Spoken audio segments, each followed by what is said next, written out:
Hi, my name is Casey Schmidt. I am an educator in Waterloo, Iowa. Today I will be reading aloud Nasreen's Secret School by Jeanette Winter. This book was challenged by parents in the Duval County, Florida public school systems in 2015. They challenged this book because they viewed the book to be violent and inappropriate. Parents also challenged the book because they thought it was inappropriate because it promotes a different religion other than Christianity. Also in 2015, this book was challenged in the Eau Claire, Wisconsin schools because it contained the Islamic prayer. Nasreen's Secret School.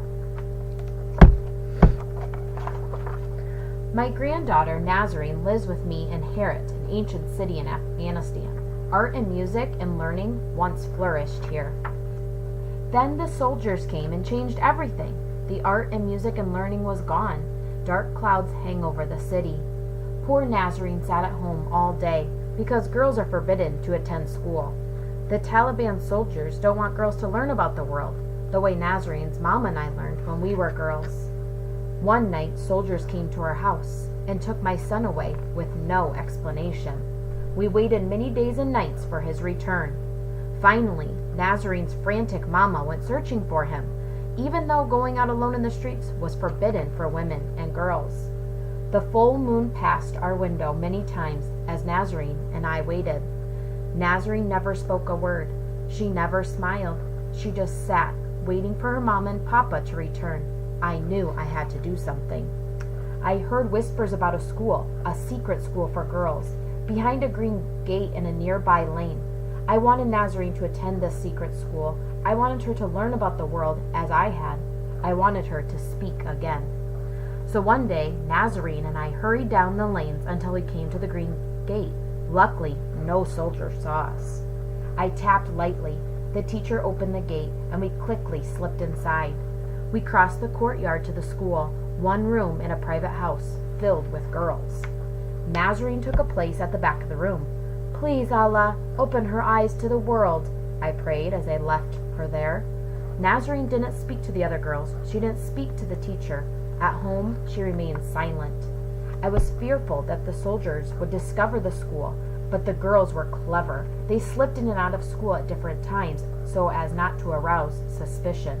And when boys saw soldiers near the green gate, they distracted them.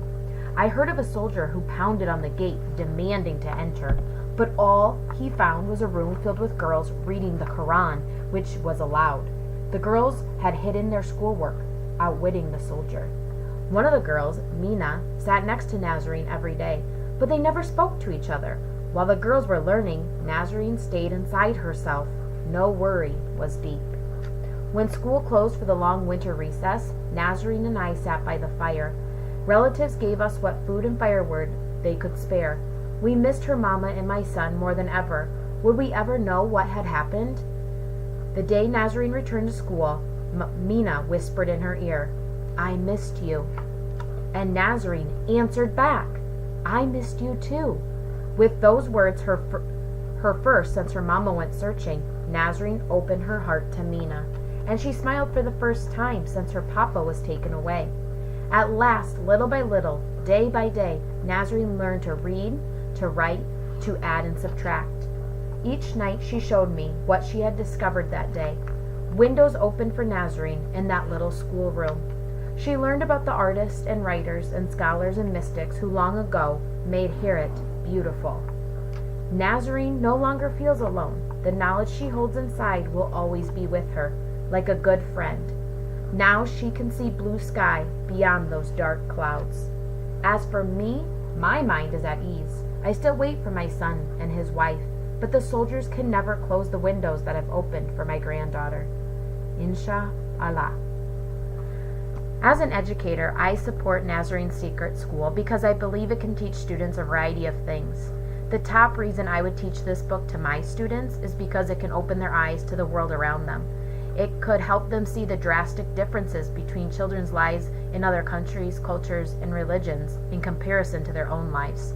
Also, I could utilize this book to teach students about the impact war can have on one's rights.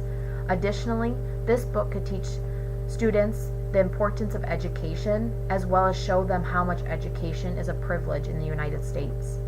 Finally, this book could expose children to the Islamic religion and Afghan culture.